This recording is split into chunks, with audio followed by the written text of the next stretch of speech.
Bonjour à tous et bienvenue dans Côté Pile, l'émission du pôle entrepreneuriat étudiant de Lorraine. Ravi de vous retrouver pour un nouvel épisode de cette émission. Et aujourd'hui, on va commencer avec une citation de Darwin. Ce n'est pas l'espèce la plus forte qui survit, ni la plus intelligente, mais c'est la plus réactive au changement. Et pour changer, il faut savoir mettre en place des stratégies, notamment en termes de marketing. C'est là que vous intervenez, Oxane Cholet. Bonjour. Bonjour. Merci d'être avec nous. Avec donc le projet Coming Consulting, vous accompagnez les restaurateurs de la région de Nancy en particulier dans la création de leur stratégie marketing. Et la question que je peux me poser, c'est est-ce que le monde de la restauration est réactif au changement ? Réactif au changement sur un terme professionnel et en termes d'adaptation, bien sûr. En termes de marketing et de digitalisation, le Covid a mis une petite claque sur le secteur et les a poussés à prendre le pas, bon gré, mal gré, quelque part. Mais aujourd'hui, c'est vrai que la digitalisation sur le secteur de l'hôtellerie-restauration, c'est encore un sujet qui est compliqué. Alors, qu'est-ce que vous leur apportez concrètement ? C'est du suivi sur long terme ? Est-ce que c'est plutôt sur des événements en particulier ? Alors moi, j'accompagne, je suis un partenaire donc des restaurateurs et des hôteliers aussi aujourd'hui, et donc je les accompagne sur le long terme dans la création donc de leur stratégie digitale, de l'audit avec la réflexion au niveau de leurs objectifs, de leurs besoins, à la mise en place, la création du contenu, la publication sur les réseaux sociaux. On propose vraiment un panel complet de services pour les professionnels du secteur sur le long terme, mais on propose aussi des services plus ponctuels avec des actions en one shot en fonction des besoins spécifiques de chaque client. Alors j'évoquais la région de Nancy, c'est peut-être un peu plus large, on peut parler de territoire lorrain. Exactement, sur le territoire lorrain, Nancy, Metz ainsi que les Vosges.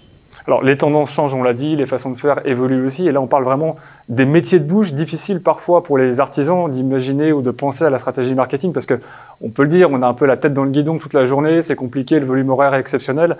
Alors l'idée c'est de faire naître quelque part l'envie de développer une stratégie, en tout cas parfois elle est inexistante, on peut le dire. C'est ça. Pour beaucoup, ils sont conscients malgré tout qu'il y a le besoin de le faire et il y a le besoin de se différencier. Aujourd'hui, il y a tellement de concurrence, que ce soit sur les différents marchés, sur les différentes villes. Je vois sur Nancy, il y a près de 600 établissements de restauration, tout type confondu. Aujourd'hui, ils ont vraiment besoin de se différencier et de se mettre en avant. Ils savent que pour le faire, il faut le faire via les réseaux sociaux ainsi que via le bouche à oreille. C'est toute une stratégie à mettre en place. Sauf qu'aujourd'hui, ils n'ont pas forcément le temps de créer ça et de prendre le temps de faire une stratégie qui soit bien aboutie, complète et qui réponde vraiment entre guillemets aux contraintes mises en place par que ce soit les réseaux sociaux ou les outils digitaux, Internet pour le référencement, etc. Aujourd'hui, c'est un métier à part entière et c'est pour ça que moi je les accompagne là-dedans. Alors pour vous, c'est une vocation un peu naturelle, on peut le dire, parce que vous réunissez vos deux passions, la restauration, la communication. Je crois que vous avez même commencé par être formé dans l'hôtellerie-restauration avant de basculer vers la communication, c'est ça ? Exactement. Moi, j'ai commencé, j'avais 16 ans. J'ai commencé directement dans la restauration et j'ai fait 8 ans dans la restauration, que ce soit les étés, les soirs en extra, les matins dans des hôtels en service petit déjeuner. J'ai fait 8 ans là-dedans en même temps que mes études. Donc, je suis passée d'abord par le lycée Stanislas à Nancy et après j'ai bifurqué à l'IAE sur un parcours plus ciblé marketing et management, mais toujours dédié à l'hôtellerie-restauration avec des options spécifiques et des expériences aussi spécifiques dans ces milieux-là, parce que c'est vraiment le domaine d'activité qui m'intéresse. Alors, vous avez obtenu en juin 2023 votre diplôme étudiant entrepreneur au PIL. Qu'est-ce que ça vous apporte ? Qu'est-ce que ça vous a apporté, cette expérience, cette entrée dans les rangs du pôle entrepreneuriat étudiant de Lorraine ? Alors, tout d'abord, moi, je suis rentrée au PIL à la fin de mon master, donc en pleine période Covid. J'avais pas la possibilité d'aller faire mon stage dans un hôtel, dans un restaurant, parce que tout se fermait. Et du coup, je me suis dit pourquoi pas me lancer directement et tenter l'aventure. J'ai eu la chance d'être soutenue par différents professeurs de l'IAE qui m'ont vraiment encouragée vers cette voie. Et j'ai intégré le PIL pour mon stage et je suis restée par la suite pour le D2E. Le PIL, ça m'a vraiment donné l'opportunité de mettre en place mon projet et surtout de comprendre que même à 22 ans en sortie d'études, c'est possible. Et c'est pas parce que justement on a 22 ans que on peut pas se lancer, malgré je m'adresse encore plus, je me mets moi-même des bâtons dans les roues parce que je m'adresse à une cible qui est hyper compliquée. La plupart du temps, je parle à des hommes qui ont 50, 60 ans, qui ont 40 ans, c'est ça, qui ont 40 ans d'expérience derrière eux. Et moi, j'arrive et je leur dis, si vous voulez, je peux vous aider et je peux vous faire augmenter encore plus votre chiffre d'affaires, encore plus vos clients. Ils se disent, il y en a certains qui se disent, qu'est-ce qu'elle va m'apprendre, la petite de 22 ans?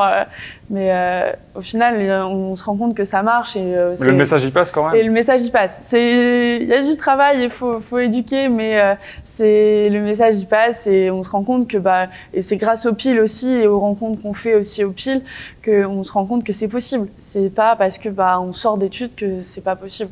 C'est d'autant plus se lancer maintenant que se lancer dans 10, 15 ans quand on a encore plus de contraintes dans sa vie et que là, on a entre guillemets des contraintes au niveau financier, etc.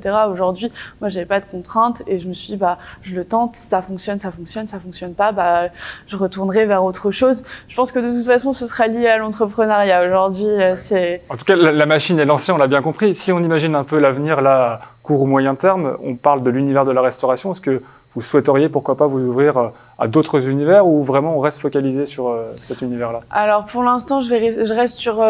j'ai un peu élargi déjà au début, c'était seulement la restauration. Aujourd'hui, on parle de l'hôtellerie-restauration ainsi que des métiers de bouche.